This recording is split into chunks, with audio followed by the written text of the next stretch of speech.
Happy birthday to you. Happy birthday to you. Happy birthday from Arni's. Happy birthday to you. Woo!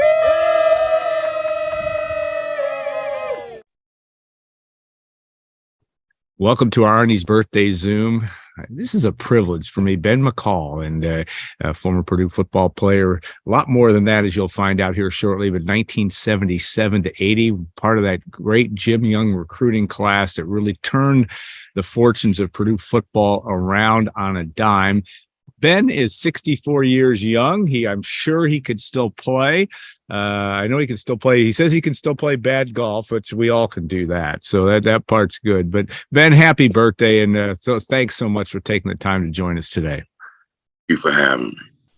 Well, Ben, let's look back. I always ask the first questions about birthday traditions growing up in your family or what you've done in your adult years. A July 31st birthday probably means you're getting ready to go back to school in theory when you were growing up or starting football practice. I'm not sure, maybe not quite yet, but take us through what July 31st meant to you over the years. Well, like you said, it was kind of like the end of the summer. Yeah. So you kept gearing up to go back to school or in my case, since I worked in the school, go back to work. So it's always been kind of a relaxed day. Traditionally, I play bad golf. I try to play bad my birthday. And I've been married 30 years now. So my wife knows when I get back from the golf course, then I'm ready to have a little festivities. But I've enjoyed, just family mostly, strong family guy. So mostly usually just get my family together. And as long as I have them around me, then it's a great day.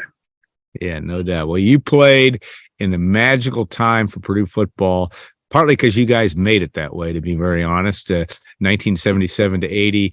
Take me back through how you were introduced to Purdue. Obviously, growing up in the Chicago area and playing there, Purdue's had connections with Chicago over the years. But who first introduced you to the notion of coming? I assume it was Jim Young's staff that did it, but maybe did Alex Agassi reach out to you previously? How did that work? He did. So, pardon me, I was recruited by Alex Agassi's staff. And I was recruited by Jim Young out to Arizona as well. Okay. He came over from Arizona to Purdue. Then he continued that. But I grew up a Purdue, and I hate to say it, Notre Dame fan. Yeah. We had Channel 44 here in Chicago growing up. So we watched Purdue, Notre Dame football and basketball most of my, formative years. So it was always on the radar for me. And then having an opportunity, Big Ten football was big. I'm out of the Chicago Catholic League. So a lot of guys out of the Chicago Catholic League went on to play in the Big Ten. So Purdue was one of my 5 final choices. And then once I got to meet Coach Young and his staff there, I thought it was an excellent choice for him. Yeah, the great Lindsey Nelson, some of those great Notre Dame highlights, and you could watch them all day long growing up. We got a chance to do that even growing up in West Lafayette.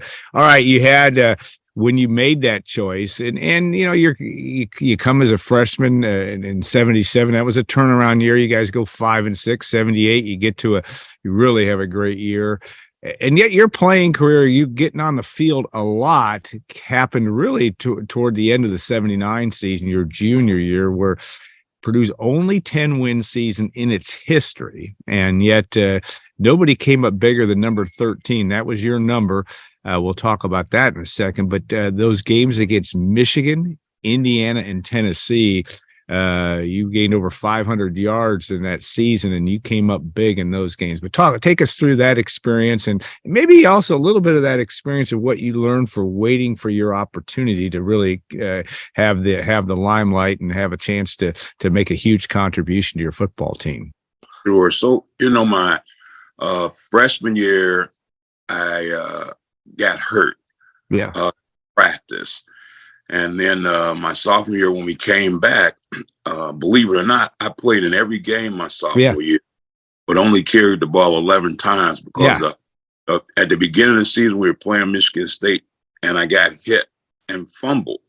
So they're like, okay, well, if you play, you're going to block. So if the tailback had to block, I went in for the tailback. If the fullback had to block, I went in for the fullback. And then my sophomore year, some of the guys that have been carrying the load, my junior year, that in 70 and 79, my junior year, some of the guys that have been carrying the load got banged up pretty good. Right. So it was just an opportunity that I had been waiting for and was patient and had been in the action already. And so it was just an opportunity to showcase what I could do. And then, of course, in the bowl game in my junior year, I tore up my knee. Yeah. So it was exciting. Great group of guys that I went in with. Herm, Bart, Calvin Clark, Dave Young, just to name a few. Already there. Keena was already there. So they had some foundational players, and then they brought our group in, and there was a resurgence, and it was very exciting. Yeah, I want to take you back because that class, the Calvin Clarks of the world, I think there's always been a correlation between, and it probably goes without saying, really successful teams have really successful people. And not that losing teams don't have successful people on them, but you guys are an extraordinary group. You go back and look at what some of your teammates have done professionally, making a difference in the world. Some have done very well in business. Some have done many, many good things. That's an interesting. And you guys have had such a close knit group together over the years. Talk about that and what that's meant to you during your 64 years. I think that's most important. If you look at our team, we have some talented individuals, but we came together collectively. Yeah. So I think we even played better than our abilities because we were close knit. We would get together after practice, after games, together, just hang out. And I think that's what brought us victories, just the close knitness. And now to this day, most of us keep in touch and try to get together once or twice a year, whether that be in Florida or Arizona. They talk. Coach Young is out in Arizona now, so a few guys went out there and for his birthday, and we just have became truly Boiler brothers, if you will. Yeah, and Jim Young has lived a life of. I've always been amazed with him. He never stops learning. He learns, he picks up piano at age 78 or whatever he did. It's an amazing story. But talk about that and just the effect that your coaches had, not only Jim Young, but your other position coaches at Purdue are guys that made an impact that maybe not changed your trajectory, but made you think about what you're going to be professionally. What was that experience like with that coaching staff? So, the coaching staff, we had a relatively young coaching staff. But, some of those guys like Makovic was the guy that was my recruiter. Yeah. They had a vast array of different experiences that they lent to us and helped us develop. And again, as a guy, I coached high school, was a head coach at high school for 5 years. I can tell you, as a Catholic, priests and coaches have a profound impact on you, whether that's positive or negative. And fortunately for myself and my teammates, Jim Young and his staff had a very positive influence on us. And directed us in the right way.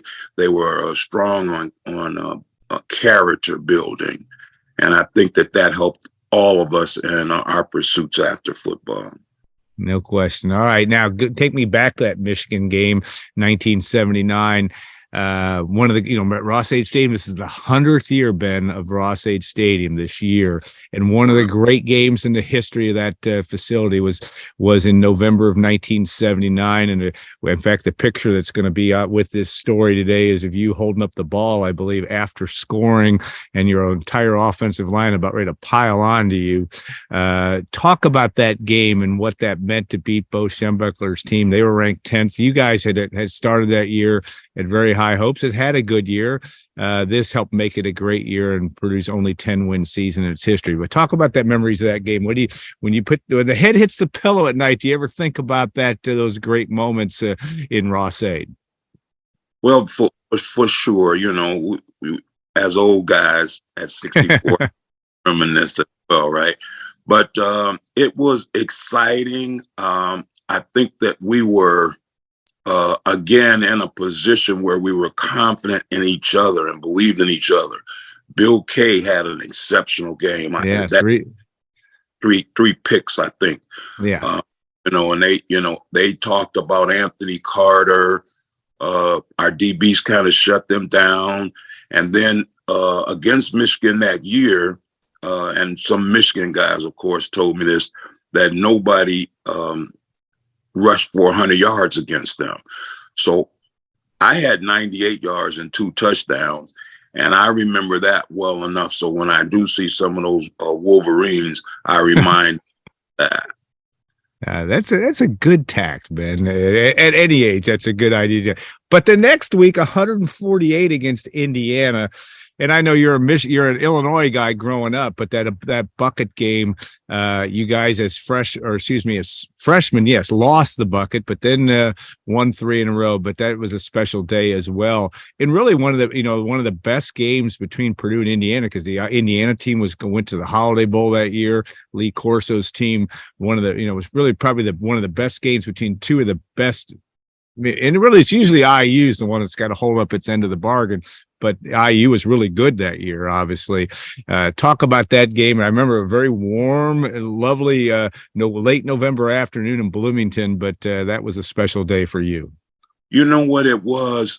Even more so, Alan, as you bring it up, Lee Corso recruited me to Indiana, but I turned down the visit because I had kind of gotten overwhelmed with being recruited.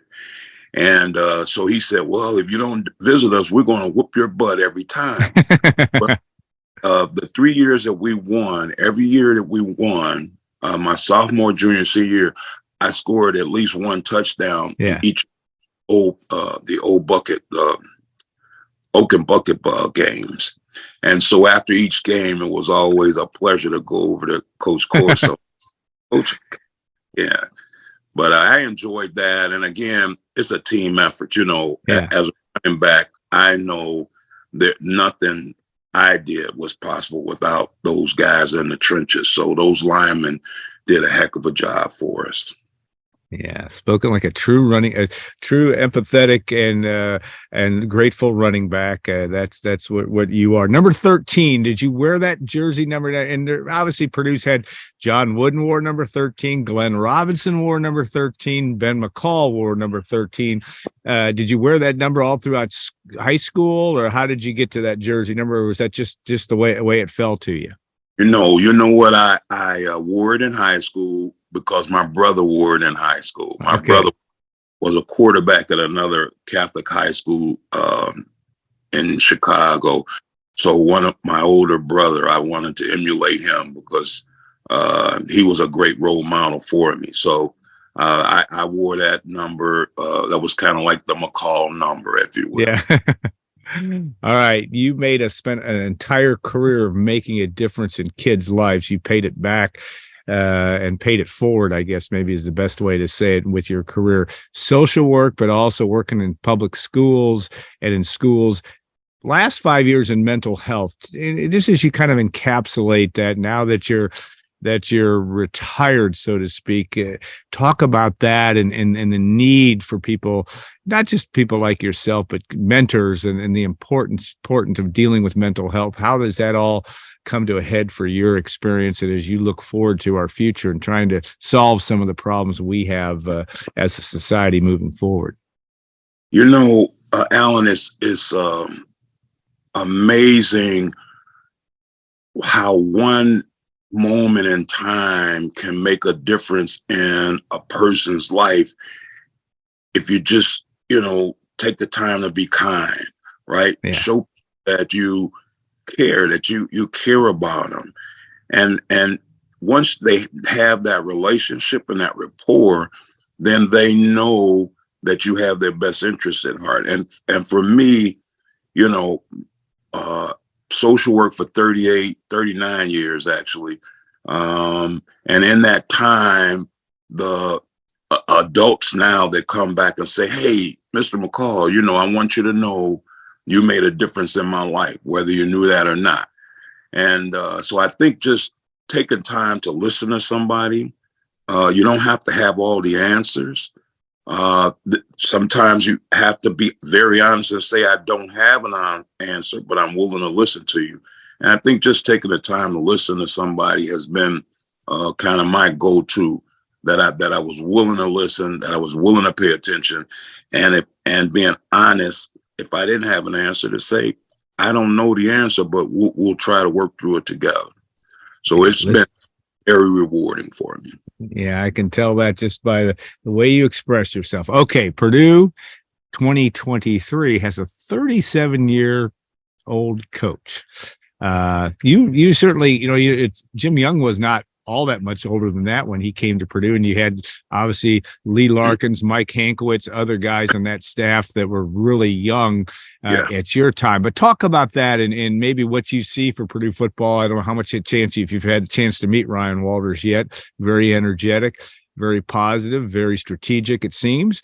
Yet he's got a big job ahead of him. But talk about if you were going to talk to that football team about how you deal with this type of environment, what would you say to them? Just make sure that they have each other's backs, that they going into. I know there's a lot more enticements, if you will, nowadays with the NIL and things like that. Sometimes these young athletes get to be individuals and they lose that team aspect. But I think that the new coach has, I believe his youth will serve him well with these players, because he's young enough to be able to connect with them on a different level. And I'm a Bears fan, so with Purdue, always mystic, but I like what he did at Illinois defensively. So I think that they'll be hard-nosed, tough, and competitive from the very first snap of the ball. And I look forward to supporting him and coming down there and seeing some Purdue games and seeing them win some ball games. All right, boy, you better get your September schedule lined up, because they're playing 4 games, I think, in September at home, homecoming included, I think, against Illinois on the 30th of September. So, Ben, what a privilege to share your 64th birthday with me and with the gang at Gold and Black.